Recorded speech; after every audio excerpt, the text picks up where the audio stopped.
আমি ফারুক আহমদ মজুমদার। আমার ডিস্ট্রিক্ট হলো ফেনী, বাংলাদেশ। থানা ছাগলনাইয়া, মজুমদার বাড়ি। আমার পিতার নাম কালামিয়া মজুমদার, পাঠানকোট বাড়ি। তো আমি আজকে প্রায় দীর্ঘ 25 বছর পর্যন্ত সৌদি আরবে আছি। তো এখানে আমি সামান্য ব্যবসা বাণিজ্য করি, ব্যবসা বাণিজ্যের সাথে জড়িত আছি। তো গত রমজান মাসের 18 তারিখ দিবাগত রাত্রে আমি অপহৃত হই। কিছু 4 জন লোক আইসে একটা গাড়ি লইয়া। তো আমারে হঠাৎ করে কিছু বুঝে উঠার আগে আমার আন্দা করে ধরি গাড়িতে উড়ে এলেছে। গাড়িতে উড়ে মাঝখানে বসাইছে। আমি মনে করছিলাম এটা কোনো সৌদি হইব বা কোনো পুলিশের লোক হইব। এই জন্য আমি একেবারে ঢরে ভয়ে আমি গাড়িতে উড়ে গেছি গো। আমার কোনো জোর জবরদস্তিও করতে হয় না। যাই হোক, পরবর্তীতে যখন দেখলাম যে এটা বাঙালি, আমি বাঙালির দ্বারা অপহৃত হয়েছে, আমি শত চেষ্টা করিও পরে আর ওদের থেকে ছাড়া পাই নাই। তো আমি এমন মার্কেটে কালেকশন করছিলাম, কালেকশন করি আয়তের সময় ধরা খাইছি। এখন আমার হাতের মধ্যে কালেকশনের ছিল, খাতাপত্র ছিল। তো এখন এগুলা সহজ আমার ধরিয়ে এলায়। ধরার পরে আমি গাড়িতে যখন উঠলাম, আমি ছাড়ার একটু জোর জবরদস্তি করতেছিলাম ছাড়ার জন্য।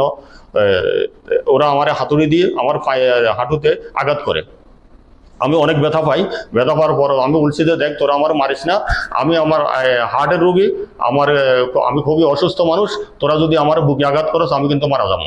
তো তোরা আমার বুকে আঘাত করিস না। এরা ভাগ্য ভালো, এরা আমার বুকে আঘাত করে নাই। আমি খুবই অসুস্থ মানুষ, ওরা বুকে আঘাত না করে অন্য জায়গাতে আঘাত করেছে। আঘাত করে আমার সমস্ত শরীর একেবারে ফুলে গেছিল। যাই হোক, ওই দিন গাড়ি করে অনেক দূর পর্যন্ত কোথায় গেছে না গেছে সেটা আমি জানি না, কারণ আমার তো এমনিতে আমি যে রাস্তা দিয়ে যাই ওই রাস্তা আবার ফিরিয়ে আইতে পারি না, আমি চিনি না। তো এখন এরা আমারে 3 দিন পর্যন্ত রাখি দিয়েছে ওখানে। 3 দিন পর্যন্ত আমি না 31 পানি পর্যন্ত খাইতে পারি নাই। আমারে এমন মারা মারছে মনে করেন ভিডিও কল দিয়ে বাংলাদেশে এরা টাকা আদায় দাবি করছে। আমার ওয়াইফের কাছে কল দিছে, আমার মোবাইল দিয়ে এরা কল দিছে।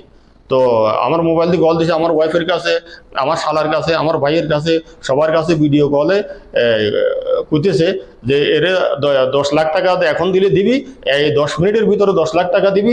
যদি 10 লাখ টাকা না দেওস তাহলে এতে কার্ডই টুকরা টুকরা করিয়ে এলাম, টুকরা টুকরা করে এখানে জবালা আছে বলো দিয়ে পথে ফালাই দিব। মন চাইলে টাকা দিতে পারস, না মন চাইলে যদি এত সহজ তাহলে টাকা দে, আর না চাইলে দিস না। তো এভাবে হেরাও অনেক গালাগালি করছে। এরা মুখের ভাষা যে এত খারাপ, মানে অন্যরকম। যাই হোক, আমারে মারে, আমার একজন হাঁটুর উপরে বইছে, আরেকজন আমার বুকের উপরে বইছে, আরেকজন আমার আমার প্যান্টের বেল খুলি আমার ইচ্ছার তরফে আমার পায়ের মধ্যে আঘাত করছে। যাই আঘাতের দৌড় আমি এখন সোজোই আঁটতে পারি না। আরো খুবই কষ্টকর ব্যাপার। এখন আমি এটার এই 3 দিন পরে এখানে কিছু লোকের মাধ্যমে আমি এখানে ফিরিয়ে আইছি। নাইলে হয়তো আমার মারিয়ে ফেলাইতো। বাংলাদেশে আমার থেকে প্রায় 27,500 টাকা নিচে এটা টাকাটা গেছে ব্রাহ্মণবাড়িয়া। তো আমার এখানে নিচে আমার ক্যাশ আমার পকেটে ছিল 36,000 রিয়াল। এই 36,000 রিয়াল সহ আমাকে, কারণ এত টাকা আমার কাছে থাকার কথা না। আমি যেহেতু মার্কেট থেকে কালেকশন করি আয়তের সময় পুরা এই জন্যই আমার কাছে এত টাকা। আমি টাকাগুলো ব্যবসার জন্য জমা করতেছিলাম, মাল কেনার জন্য। মোট 36,000 রিয়াল নিচে। 36,000 রিয়ালের পরে বাংলাদেশে নিচে 27,500 টাকা, বাংলা টাকা। তারপরে এক সময়ে আমার শালা ওই টাকা দিয়া অসুস্থ হয়ে গেছে। আমার উপরে যে টর্চারিং করতেছে, এই টর্চারিং এর কারণে আমার শালা ঘুরি পড়ে গেছে ওখানে বাংলাদেশে ফেনীতে। ও ঘুরি পড়ে যাওয়ার কারণে আর বাকি টাকা দিতে পারে নাই। ওরা বলছে যে আর টাকা দিতে পারতেছে না। আমার শালা হাতে গেছে, ফেনীতে গেছে, ফেনী থেকে ঢাকা গেছে হাসপাতালে। তো এই কারণে টাকাটা দিতে পারে নাই। তারপরে আমি আইসি, এখানে আসার পরে নাসিম সুখী যাবি আইসি। আসার পরে আমি পুলিশের কাছে গেছি, থানাতে পুলিশের কাছে যাওয়ার পরে ওরা আমার একটা কাগজ লিখে দিছে পুলিশে, যে বলছে যে তুমি আপাতত ইয়াতে যাও, হসপিটালে যাও। আমি হসপিটালে গেছি, সারা রাত আমার চিকিৎসা হয়েছে ওখানে। চিকিৎসা হওয়ার পরে আমি সকালবেলায় চলে আসি। আসার পরে আমি ইয়াতে বাংলাদেশ দূতাবাসও আমি যাওয়ার চেষ্টা করছিলাম, একে দুইবার গেছি। পুলিশ পথের মধ্যে সৌদি পুলিশ আমার ব্যারিকেড দিয়ে ওখান থেকে আর সামনে যাইতে দেয় নাই। এই কারণে আমি আবার ব্যাক করে চলে যাইছি। আমি বারবার যাওয়া, তারপরে আমি আবার যাইতাম, কিন্তু আমি তো এখানে এক নম্বরে আমি অসুস্থ মানুষ, আর দ্বিতীয় কথা হইলে এখানে আমার কিছু ব্যবসা আছে, ওই কারণে আমি যাইতে পারি না, বারবার আর যাইতে পারি না পরবর্তীতে। এতটুকুই।